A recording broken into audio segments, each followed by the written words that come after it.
hilarious.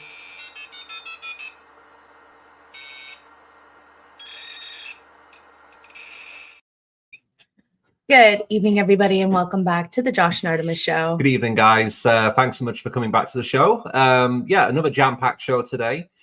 So yeah, talking about some new Candace Owens drops and also the Dead Man Switch information, which she released earlier. So we're going to get into all of that and those infamous tweets from Josh Hammer, which allegedly connect into this assassination of Charlie Kirk. So we're going to discuss that as well. So thanks so much for joining us. Yeah, appreciate everybody being here.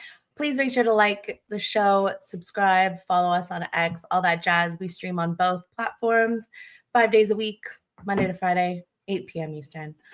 Let's get into it. Done. Yeah, so let's share our screen, guys.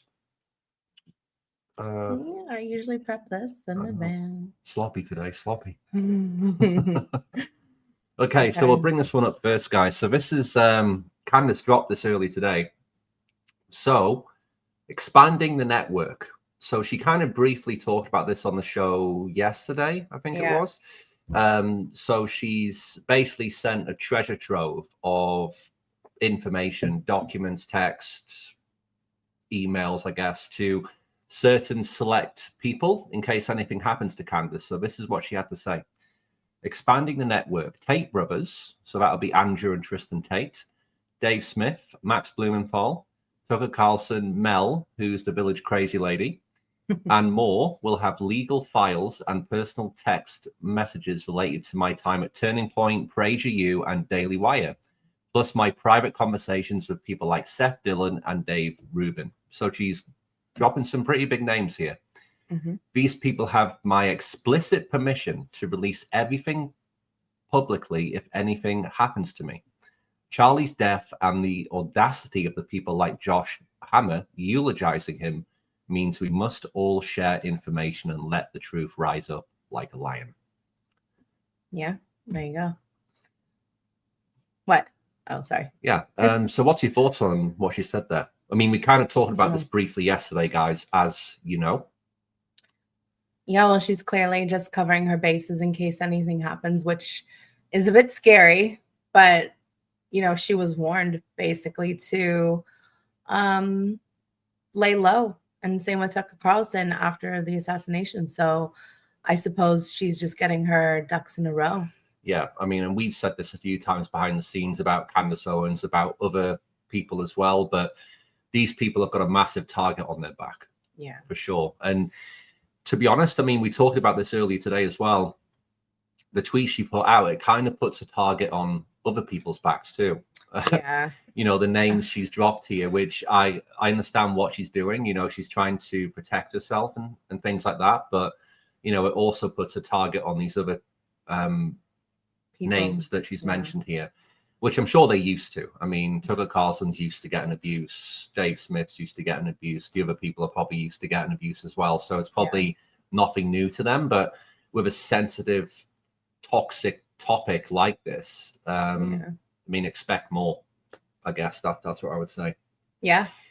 Yeah, but it's a smart move. I mean, if you are in this world, I guess, and if you are a very prominent influencer, I guess you could class her as, it's probably smart to have a dead man switch or something in case anything happens. So I think it's a smart move.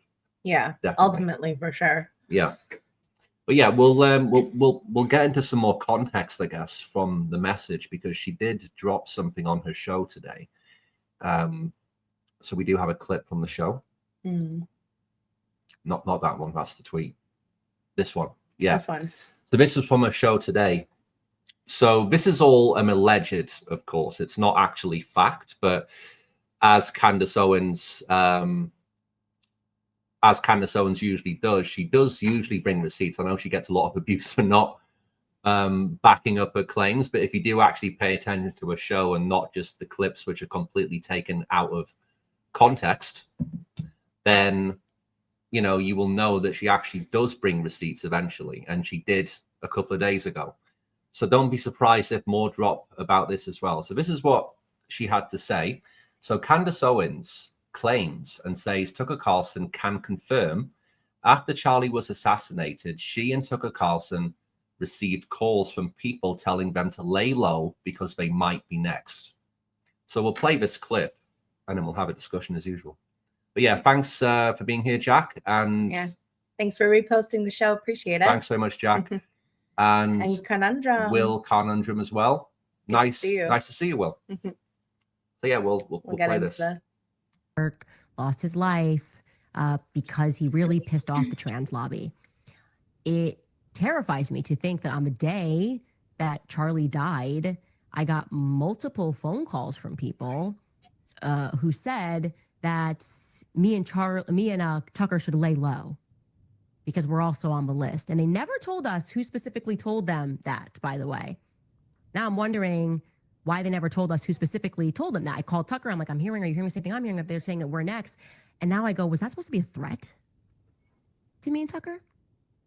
To have us watch the public execution of a friend of ours and then to call us and to say, you should lay low for a little bit because you guys, we're hearing that you guys are on a list. Was that just supposed to be a threat? Because why wouldn't you be more forthcoming with exactly who you heard that from? And I remember saying, I was like, did the feds say this?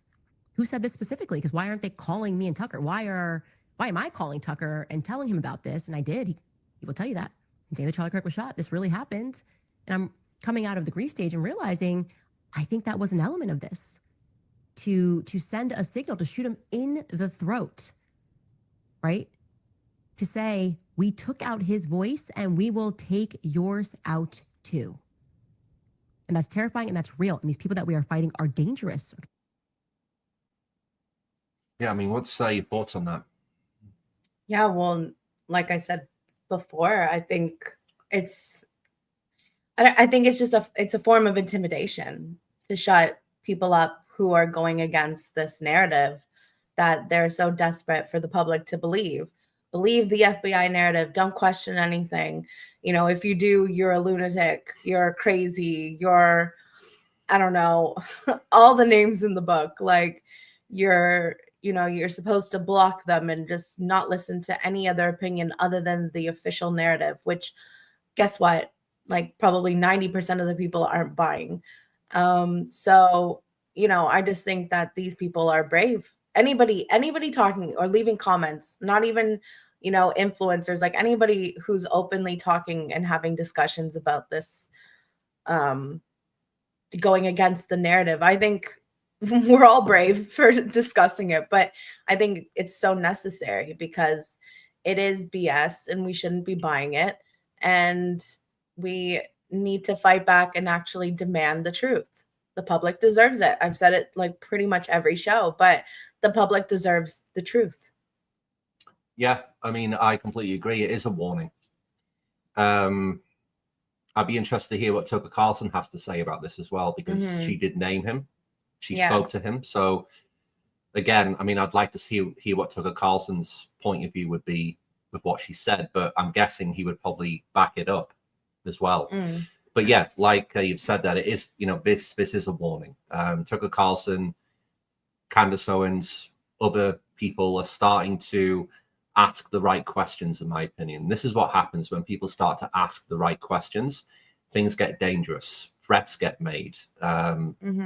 So we've seen that for the last 2 weeks. The abuse, what those two especially have been getting for simply asking questions about what happened. Simply asking questions about the clear bullshit story, what the FBI have told us to all believe. Yeah, which whatever they're buying, we're not selling. Yeah. So to me, it just shows you that they're on the right path. When people are asking the right questions, they get more threats. To me, it shows that they're on the right path and they're getting closer and closer to the truth. So I think, I think we are going to get closer and closer to the truth as these days and weeks go on. Yeah. Because I think, like you said as well, I think more and more people are starting to question this even more now. We've only got a very small voice, but, we're trying to do our best to keep the story alive because, as you guys probably know, if you're on X a lot, like we are, this story doesn't really get talked about much anymore. It's never trending. None of the prominent kind of influencers on the right, you know, I don't need to name names, but you know who I'm talking about. They don't mention this at all. They seem like they've just completely bought into the FBI story. They've completely bought into the fact that TPUSA have effectively just moved on like nothing's happened. All the while, they're still raking in big piles of cash using Charlie Kirk's social medias, especially, and using his likeness in AI clips, like we revealed on the show yesterday, to make money. Mm-hmm. So to me, it's like everything's kind of carried on as normal. And yeah, it's good to see Candace Owens, other people are trying to keep this story alive, and rightly so. Yeah. Yeah. Exactly. Conundrum with the comment, maybe it's a warning because they piss people off. Who knows?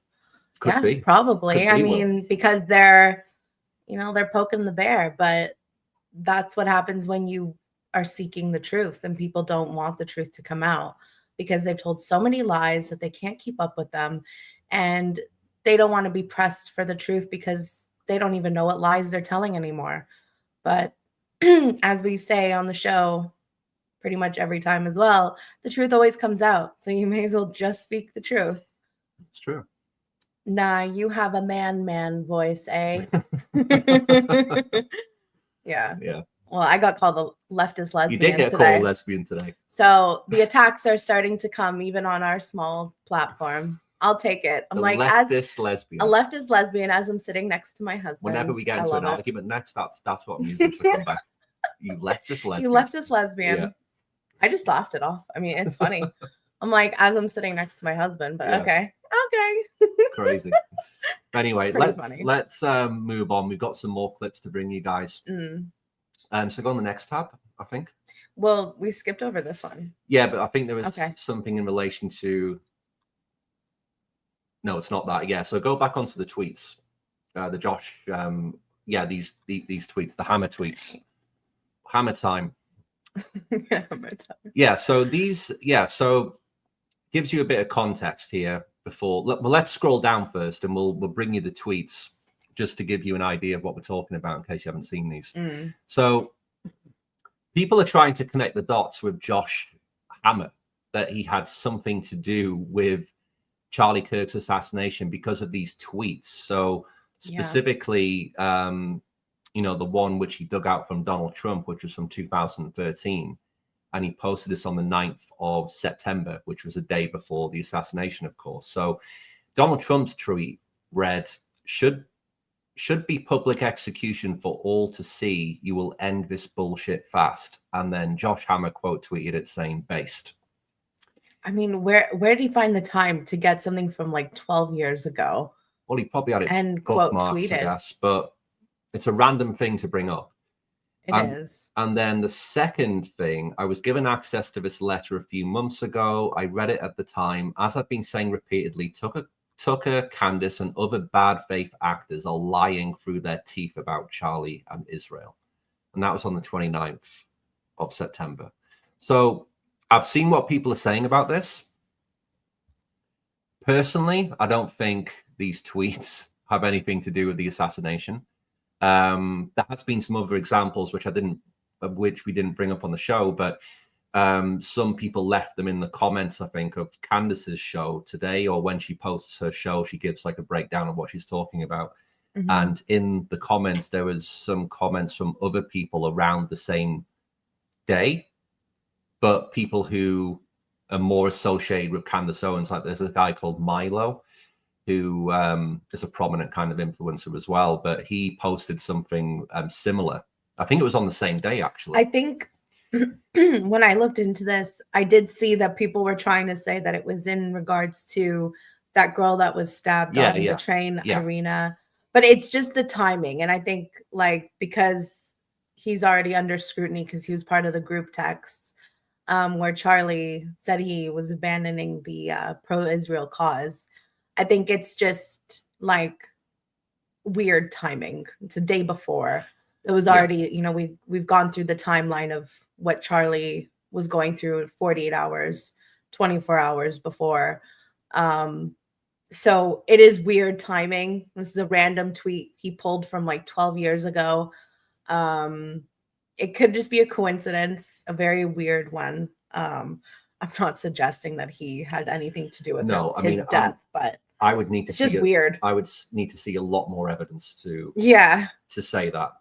But it's interesting. I'm going to say that it's pretty interesting. It's just weird. To me, it's just another weird little thing which we know about this assassination, that there's so many weird little things and coincidences which keep coming up in this story. And to me, we'll file that into the list of more.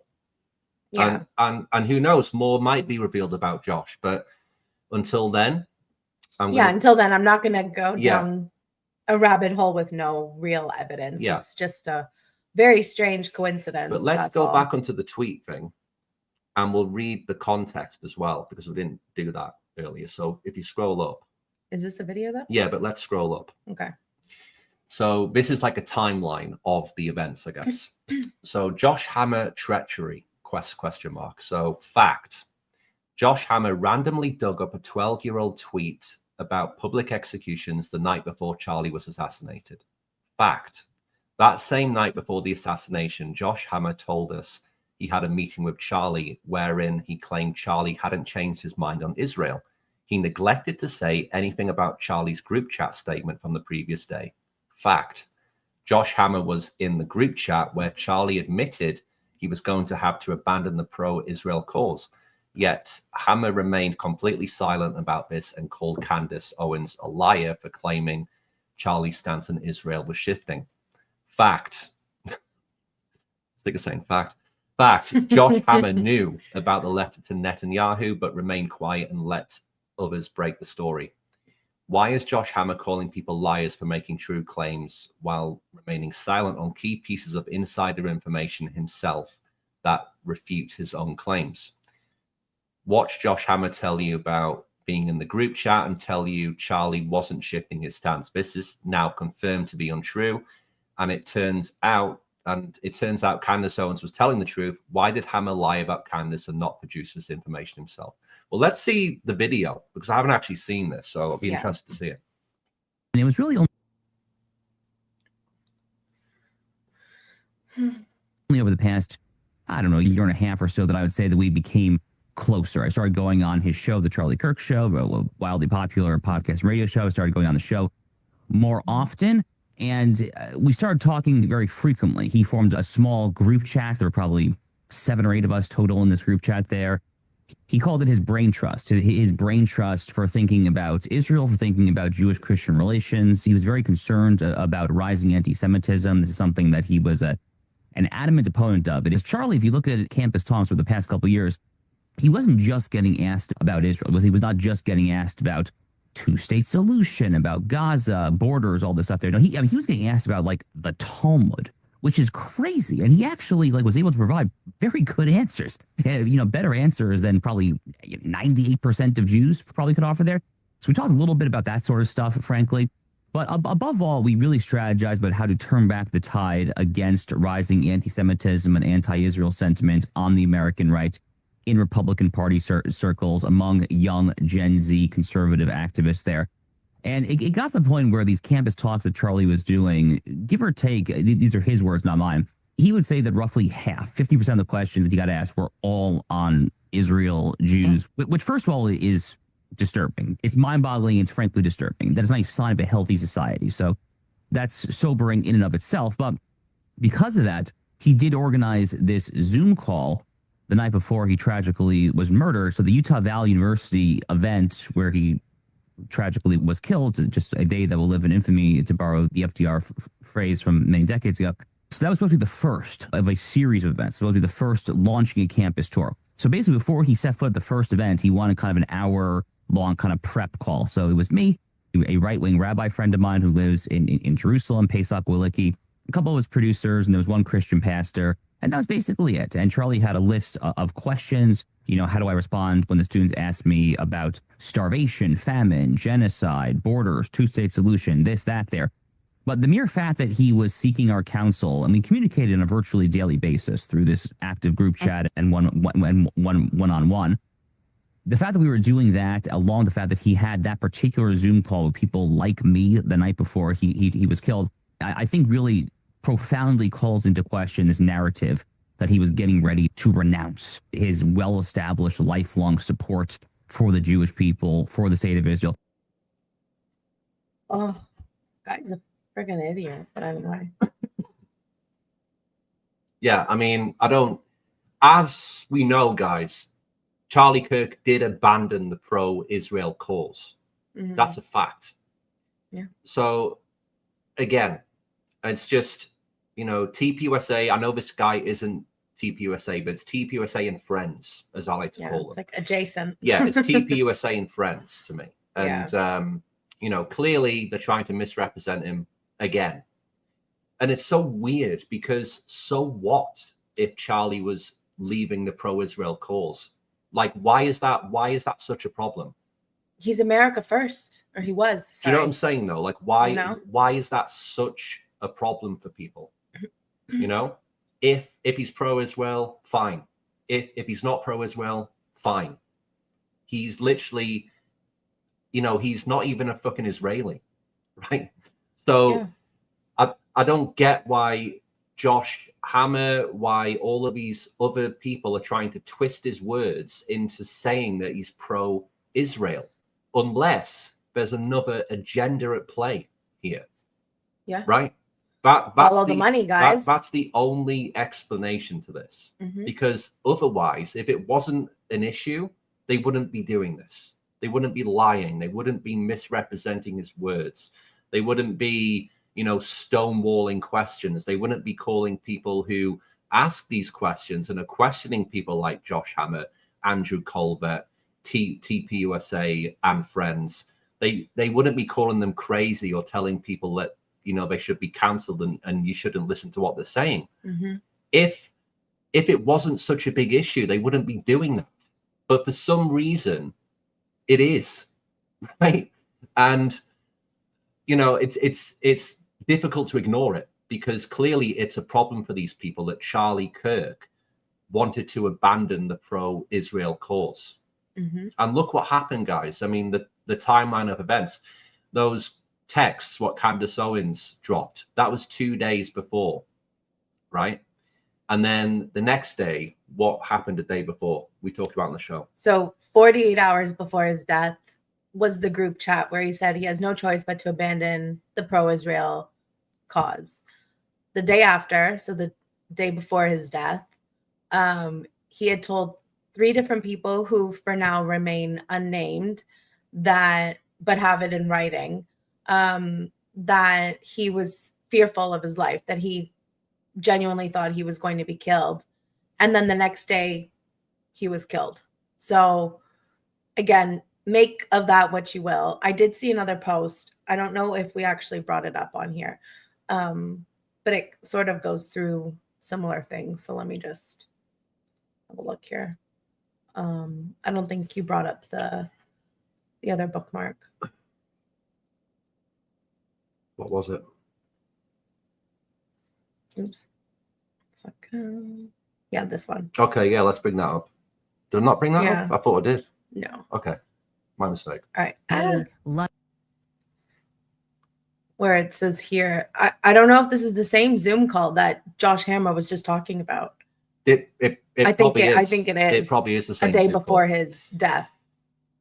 Yeah, I should have brought this up earlier. But anyway, That's all right. Let's make this. We did just. We made it bigger already.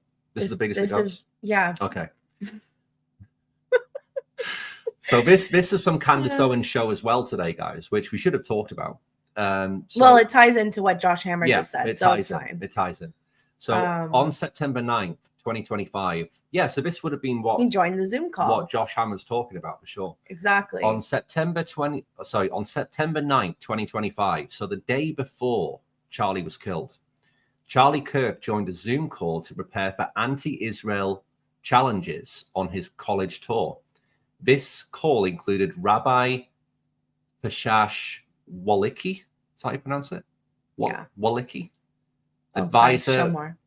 Sorry. Advisor and Israel 365 news associate. Josh Hammer. Yeah. So this Hammer is time. This is the same. MC Hammer.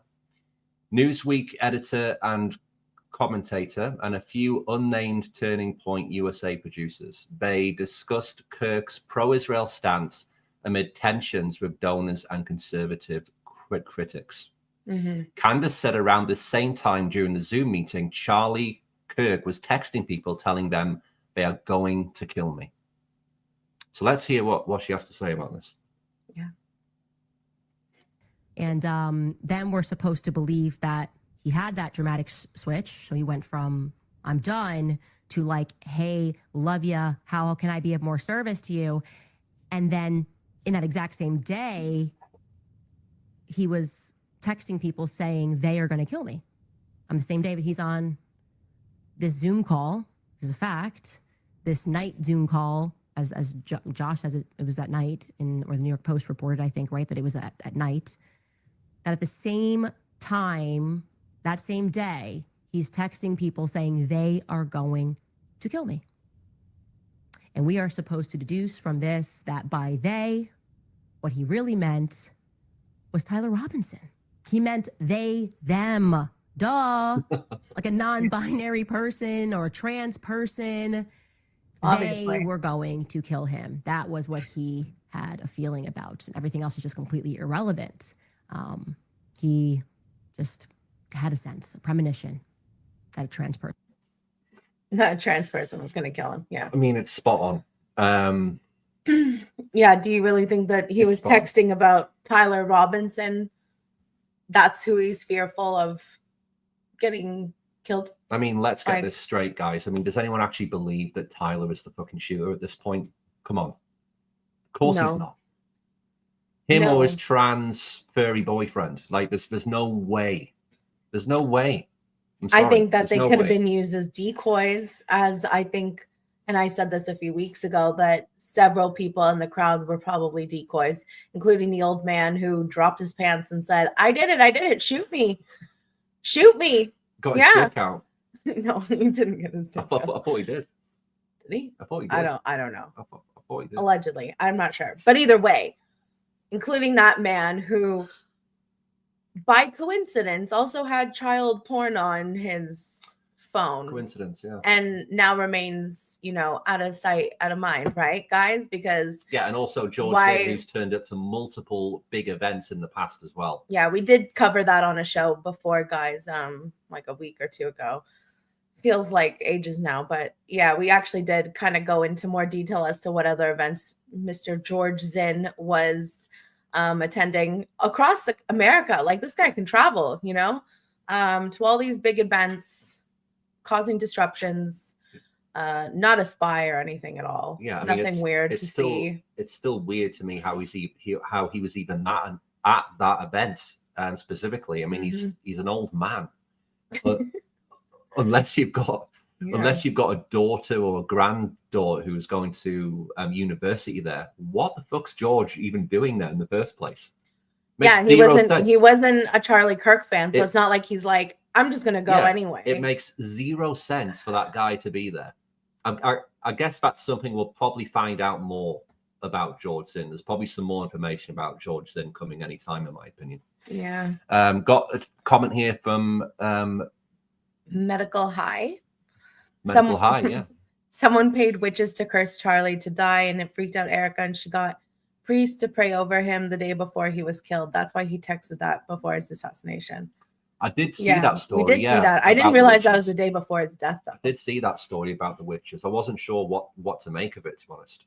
Yeah, I think it's interesting. I didn't realize that was just the day before his death, though. I thought it was a few weeks before, to be honest. But yeah, it's interesting. Yeah, I mean, I did see that, and to me, it's one of these weird little coincidences which we talked about before, which there's been very many which have happened during this assassination. Weird little dates and timelines which seem to match up, and weird things like you've just described there, mate, about the witches and the curses and stuff. So yeah, I guess we'll file it under. More coincidences. Which, like, the list is growing. We should keep track and bring it up on the show. Anyway, every time just going back to what Candace was saying, Zoom calls. I mean, they could this Zoom call have been recorded? Yes. To me, it feels like that Zoom call may have been recorded, and maybe Candace Owens has that Zoom call. Perhaps. Who did they say was involved? So Rabbi Pisach Walicki, advisor, Israel 365's news associate, Josh Hammer, Newsweek editor and commentator, and a few unnamed Turning Point USA producers. Yeah, I mean, I know she's still in contact with several people at Turning Point USA. So could she have a producer who she's still friendly with? Maybe. Well, she does have a source there because she's. We talked about this as well on the show, but she was shown. Well, she does have a source in TPUSA because she was shown the footage, which was taken from the SD card. Yeah, because she reached out to him. Yeah. So she does have a source in TPUSA who did show her the footage, which they took. So she has seen it. She hasn't got it in her possession, but she's been shown it through a source through TPUSA. So she does have someone in TPUSA, but I just think it's interesting because Zoom calls, Teams calls, I'm sure you guys use them. Usually they're recorded, especially if there's a meeting like this, you know. Yeah, so that they could all, if it was to discuss like an upcoming event, they might have recorded a lot of, a lot of those, even just in the past, because it's just easy to go back to it. You know, we do it at work at times. If something important's in the meeting, just hit that record button. But yeah, it's interesting. It's just another piece to like this like 10,000 piece puzzle. That's what it feels like. Yeah, I mean the plot keeps getting thicker and thicker with this. Yeah, and the money trail keeps getting more obvious to me. Yeah, you know. Well, yeah. I mean, what was Charlie saying in those texts that he was like had another Israeli donor that was backing out and didn't want Tucker Carlson on, didn't want him to bring back Candace Owens, who he kind of wanted to bring back. So it's like, you know, he wasn't going to be bullied or threatened to have his, I don't know, TPUSA go certain ways just because of the donors. At the end of the day, it should be Charlie's choice. And he makes the decisions as to where or who's at the events and who can, you know, who can participate in them. So that's why he wanted to leave the pro-Israel cause. Like that was in his text himself. So I take that as face value of like what he was saying and what direction he was going. And it shouldn't matter. And like donors should be either supporting the cause or if they don't want to, then fine. Their loss. But they clearly wanted him to be pushing a certain narrative. And the moment that he's questioning things or doesn't want to or wants to have certain people at events, he's being like bullied into not having these people. And honestly, when you tell somebody to do something, what do they want to do the most? The opposite. So he's probably like, actually, not only do I want Tucker there, I'm thinking about bringing back Candace too, actually. So what do you think of that? And people, you know, as we saw in the thread, were, you know, like, oh, no, you know, that might be good short term, but think long term, you know, we have pesky free will from God, but, you know, think about it. It's just insane. It's just, but like what you just described there, like the mindset of these people who cannot handle the fact that Charlie Kirk abandoned the pro-Israel cause. It was like their lives have just ended. Yeah. At that point, their whole plan, their whole projection and vision for the company ended at that moment. It's almost like they forgot that it's in America and they're America first. You know, like isn't TPUSA for Americans and they are very political, which is interesting. Yeah, I mean, I think, I know a lot's been highlighted about Charlie Kirk's death and you know, that's why more people are kind of talking about TPUSA. That's why a lot of people are signing up for chapters with TPUSA. I mean, they keep telling us how many more chapters they're signing up and all this stuff. But I honestly think that TPUSA have been shady for a very, very long time. I would be very interested to see the origins of TPUSA, how it came about, what was the timeline of the company, who was involved at that time. Because, like you said, they're kind of a political, well, they're a non-profit. They're a non-profit company, but I think under their licensing, isn't it a 501c3? 501c3. But under those specifications, you're not allowed to be political effectively. You're not allowed to endorse political candidates. You're not allowed to put your name onto political campaigns. But as we know, guys, TPUSA have been doing that for a very long time. Yeah. They've effectively endorsed Donald Trump. I mean, Charlie Kirk used to brag about it all the time, how he was fundraising and raising awareness for Donald Trump's campaign. He even encouraged Donald Trump to go onto Twitter. I mean, not Twitter, TikTok. He encouraged Donald Trump to sign up for TikTok because it would get him more supporters. So can you type that in? Actually, 50. This. Yeah, let's bring that up. Let's bring this up. What? Where did it? Sorry guys, I clicked on. You need to click onto like the post. I right? did. There you go. Anyway, there we go. Yeah, so this is coming in from Brian Berens, who we did mention on the show yesterday. He did some. He's done some great reporting. Yeah, you guys need to check that out yesterday. Yeah. His show or his appearance on Redacted was really eye-opening. We did cover some of it yesterday on our show, and we did tag the links to the full YouTube video of his appearance on Redacted.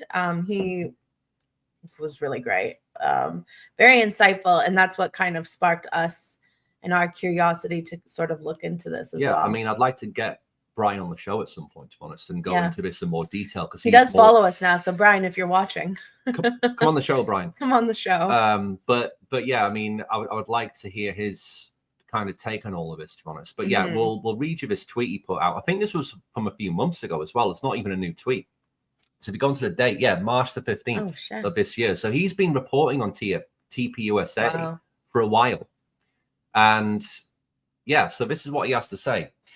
So Charlie Kirk and TPUSA are clearly operating their 501c3 in violation of the IRS rules, which state to qualify for exemption as a Section 501c3 organization, you must refrain from supporting or opposing candidates in political campaigns in any way. I mean, that's the number one. That's interesting. In any way. And as we just said, guys, haven't Turning Point USA been doing that for fucking ages? Well, yeah. They've been doing that for years. Right? For years, yeah. So how are they getting away with this? That's my question. More people are looking into this. I question. didn't know that, and I thought that was very interesting when we heard that on the show yesterday. So ensure that your net earnings do not inure in whole or in part to the benefit of private shareholders or individuals. That is board members, officers, key management employees, or other insiders. Not further non-exempt purposes, such as purposes that benefit private interests more than insubstantially.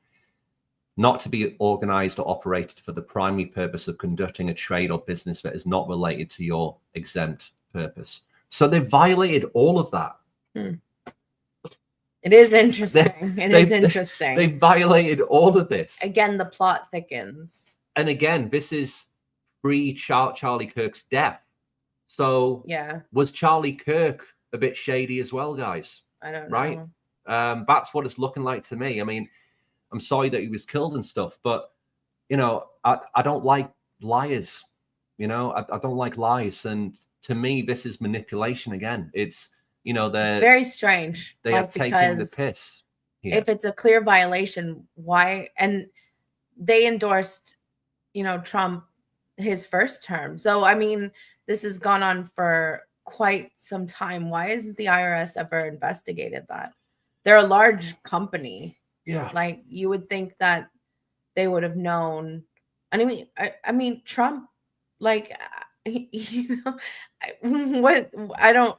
That's what I sorry, mean. I'm at a loss for words because Yeah. it is kind of confusing and it's a mind fuck, for lack of better words. Well, let's scroll down. It doesn't make any sense. Let's scroll down to see what else it said.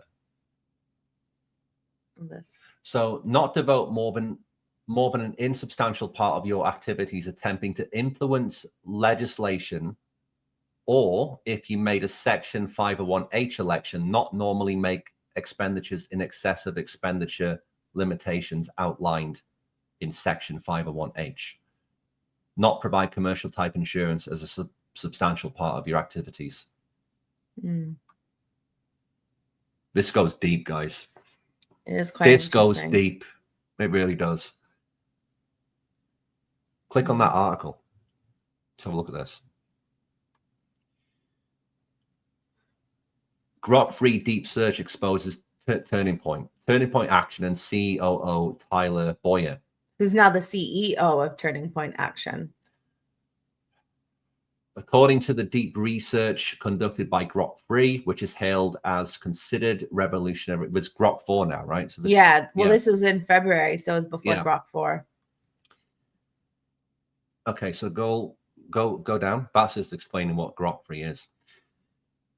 Okay, Grok-free deep search. So questionable financial practices and insider enrichment allegation. TPUSA misrepresented its finances and enriched leaders through questionable dealings.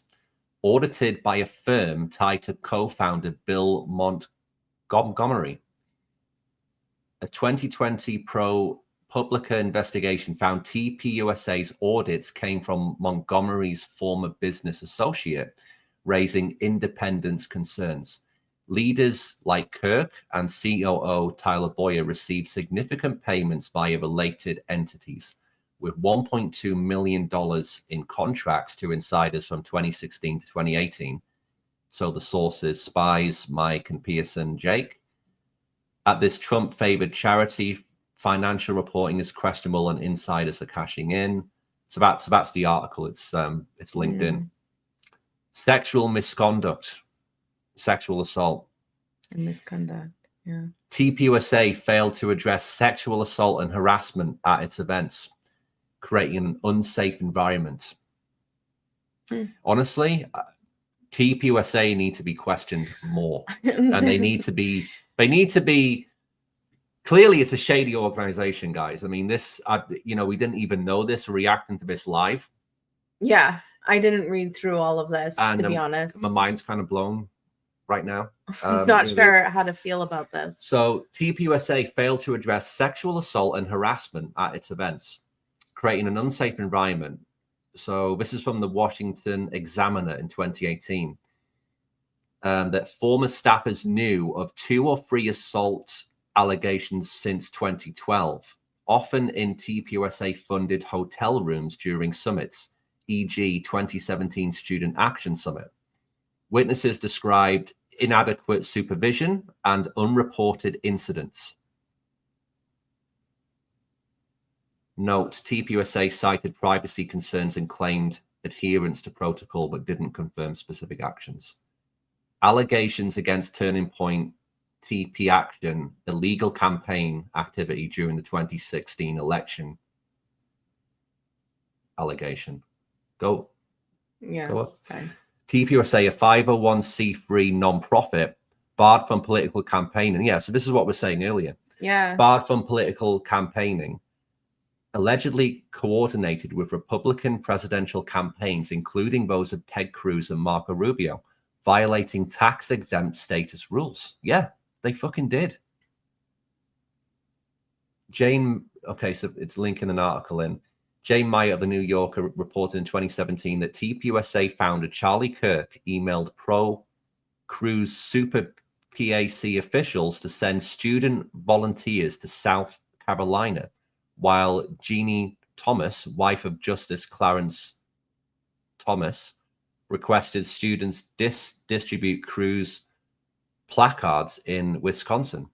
A former employee also alleged TPUSA shared 700 supporters' data with Marco Rubio's campaign. Student supporters' data. A conservative nonprofit that seeks to transform college campuses faces allegations of racial bias. Okay, that's just another. Which is funny because yesterday on the show we did mention something like how, okay, so this says that allegedly they shared 700 student supporters data. But yesterday, if you go back and watch our show, Andrew Colvette was on Fox the other day, and he was boasting about how they had over 277,000 people in and around the State Farm Arena for the memorial. And upon further investigation, aka Brian, who we just spoke about before, he kind of dove deep into that, and they are tracking people's data without them even knowing if you've downloaded the TPUSA app and all these other apps interconnected. I forget. I think the company is called like Superfood, not Superfood, Super something, Superseed something. I can plug it again, like after the show, but and they're running all these different apps, including like some financial apps, some sports apps, some news apps, and TPUSA apps, and they're selling this data to Israel.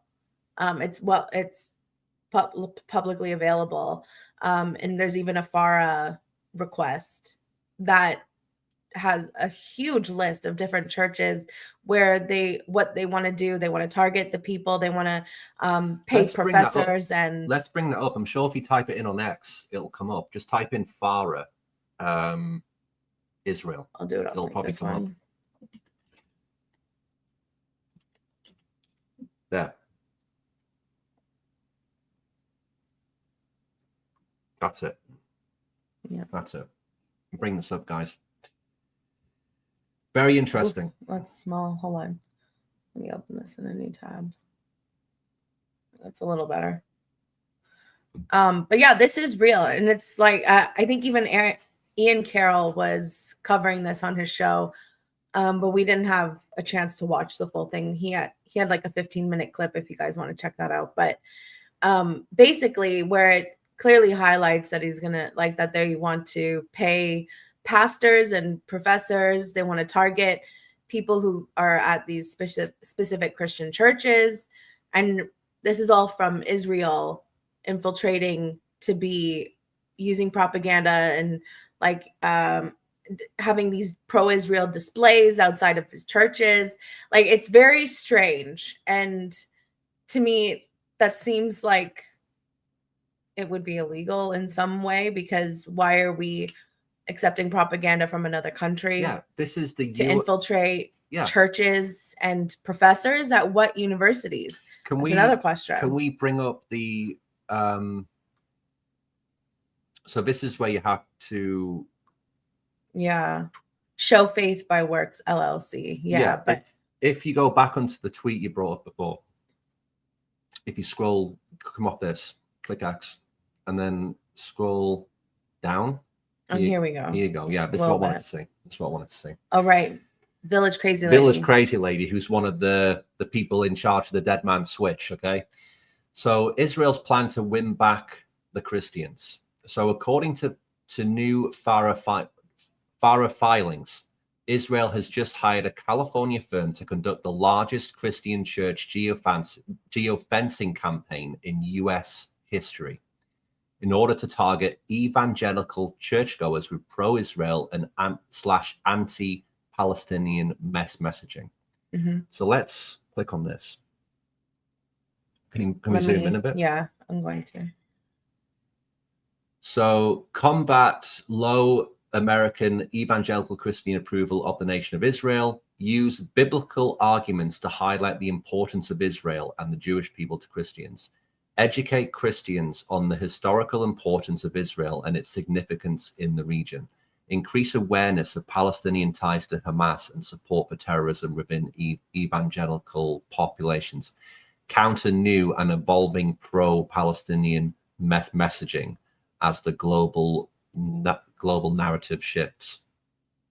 Yeah, this is just a nugget because the other Insane, guys. It's fucking insane, man. When you actually go into the FARA request, like I think it's like 78 pages or something like that. Well, if you go back onto what the tweet was, it might even have it. Click off that. Can we click on that? No. We could go onto Ian Carroll's video. Why can't we just bring up the article? Well, it's not an article. Yeah, I mean. That's not it. No, I know. Because it says it's a thread. Right.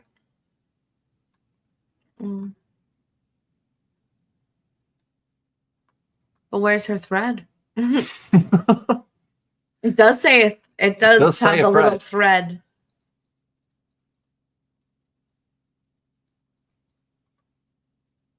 I don't know. Where's the thread? I don't know. But yeah, I guess if you bring up Ian Carroll's video from yesterday. Yeah, let me do it. Yeah, bring that up. Because it does highlight where they want to target events and things like that. It's worth the trouble. So bear with us. Don't leave us. Yeah, we're not going to watch it all, guys. No. I just want to skip to the part where he actually brought it up because he went directly on the website where you could look up these FARA requests and was going through it. That's it. Yeah. I want to. All right. Okay, he was looking for it. That's it there, I think, right? I know, but further.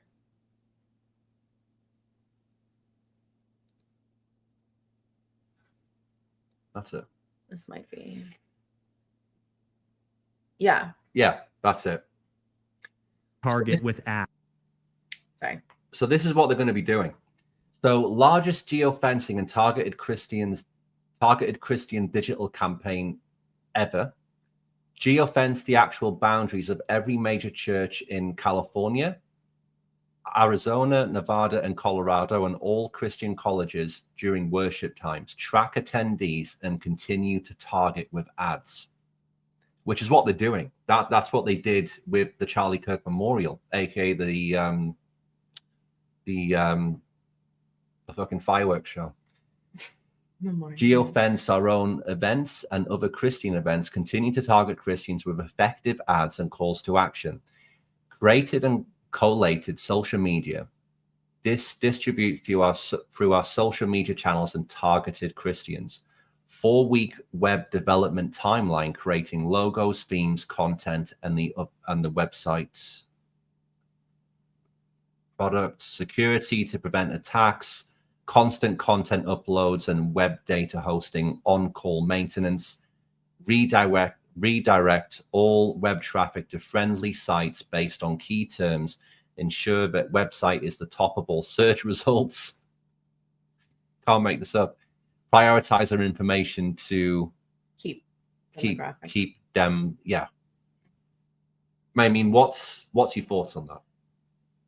Like, it's insane. I mean, they've clearly outlined everything they intend to do, and yet this wasn't flagged at all. Like, they want to target people with ads on social media. We brought up that clip last week of Netanyahu clearly saying that he wants to use social media influencers on X and TikTok as new weapons. He clear as day said it. We have to keep up with what's current, and weapons change over time. And so he's clearly said that he's paying people. It's been proven as well. Like, between 7,000 to 14,000 per post per social media influencer. Who are these influencers? We don't know yet.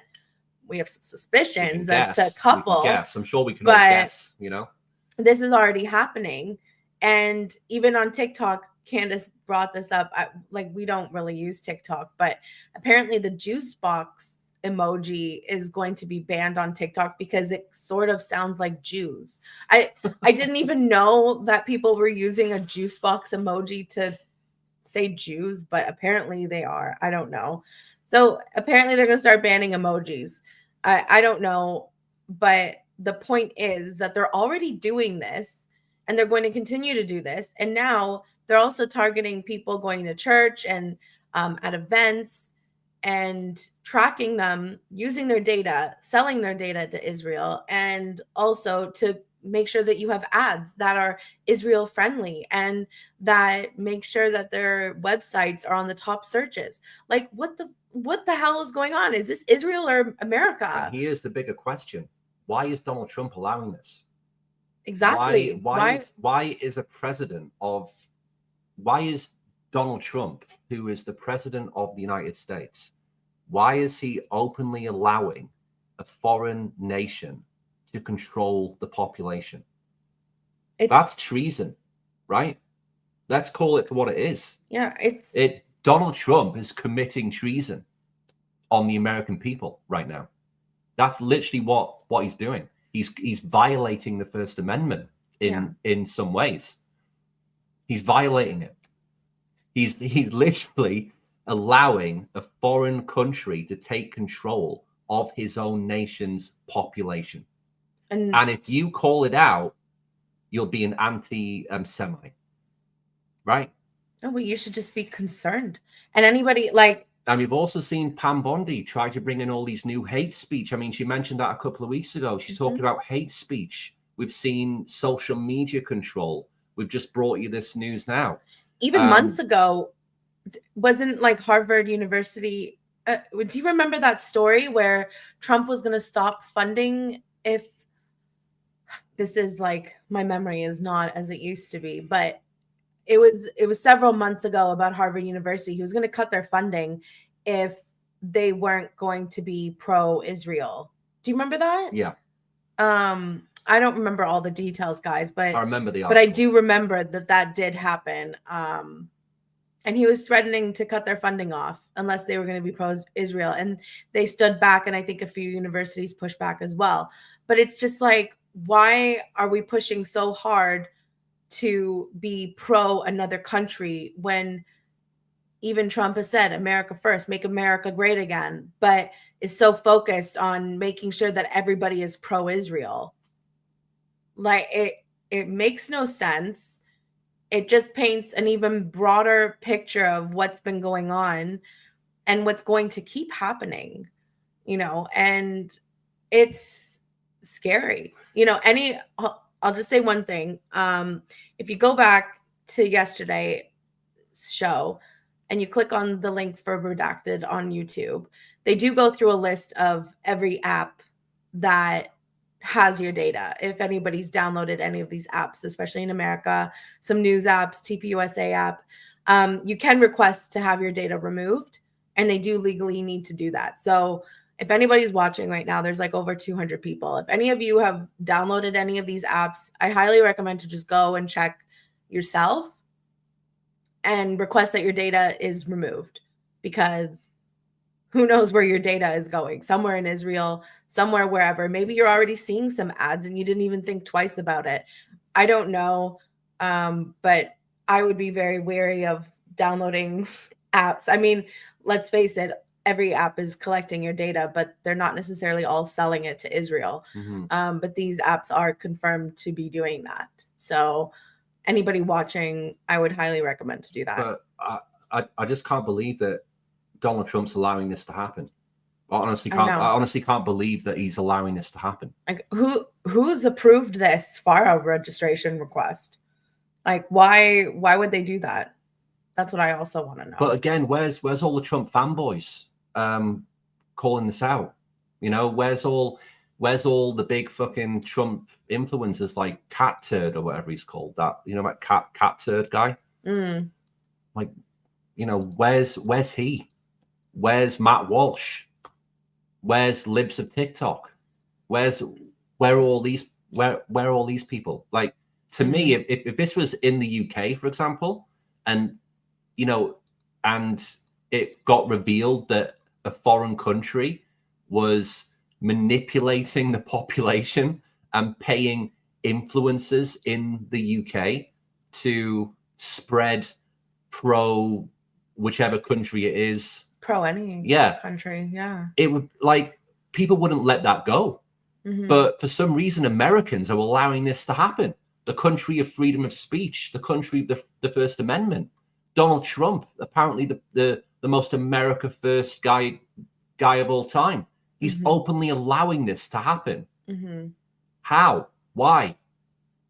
I'm not sure. You know, how and why? Like, right? How and why? He scrolls down. It's coming up. Hold on. These are like a list of churches in every state, and there are a lot of them. Oh, it doesn't like me right now. There we go.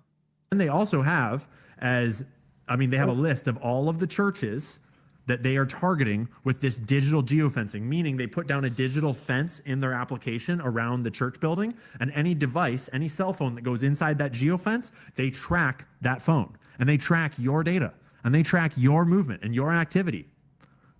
If you go to any of these churches, Scottsdale Bible Church, North Phoenix Baptist Church, Northwest Community Church, Palm Valley Community Church, Palmcroft Baptist Church, it goes on and on and on and on and on and on and on. And they have this comprehensive list of all of the churches that they're going to target. California. All across all these states, California, Texas, you name it. Then they have all the independent ones. They have analysis of how many people are at each church, how much conversion of payments from this budget into, you know, targeted messaging. How much will it cost per message? And then they have. It's insane. And then I think we already discussed that little screenshot there. I can't believe that Donald Trump's allowing this. Like, I just can't believe that. But I just can't believe it, because he ran on the message that he was going to be America first, and he's done everything the opposite of being America first since he's come in. Yeah, and this is ridiculous. What he's allowed to happen here. I don't understand. I don't understand it. I just don't understand how Donald Trump, because this is on him. Okay, he can shut this down tomorrow. But no, he's openly allowing it. He's openly allowing another country to control the population, to manipulate the minds of the young people in the population, to groom the next generation of people. Yeah, I don't get it. I don't get it. But this is where we are. This is where we are. Leave your thoughts in the comments or in the chat. We want to know what you guys think. That's for sure. We've dropped a couple of bombs tonight, to be honest. It's a lot of information, and it's just a lot of weird, shady things going on, and we just want to know what's going on. So, but yeah, we'll link this in the description. This is a good 15-minute video. 15 minutes going through it, but it's insane, and it's real. But yeah, I will link all the descriptions. All the links in the description on YouTube and on X. I will link all into the comment below this video, so you guys can check out everything that we've played for you tonight and read for you tonight. And like I said, if you guys have downloaded the TPUSA app or any other app, go onto the redacted video and check out what apps come up under that, and see if you can delete your data from those companies. Because if you put in a request, they legally have to do it, and then your data won't be sold to Israel. So there you go. Little tip. Anyway, guys, thanks so much for watching. Really appreciate you all being here. 200 in the chat tonight. So yeah, nice. Over nice 200. Yeah. So thanks Nice to everybody see. for being here. We'd really appreciate it if you did like this video, to give it a like, share it out, give us a follow on X. And if you want to follow us on YouTube as well, like the video, subscribe, all that jazz. As I said in the beginning of this video, we go live 5 days a week, 8 p.m. Eastern, Monday to Friday. Yeah, we just appreciate the support. We're just a small channel, and we're doing what we can. For sure. But anyway, yeah, thanks so much, yeah. guys. We'll be back tomorrow, 8 p.m. Eastern as usual. Have a good night, and we'll see you tomorrow. Take it easy. Take it easy.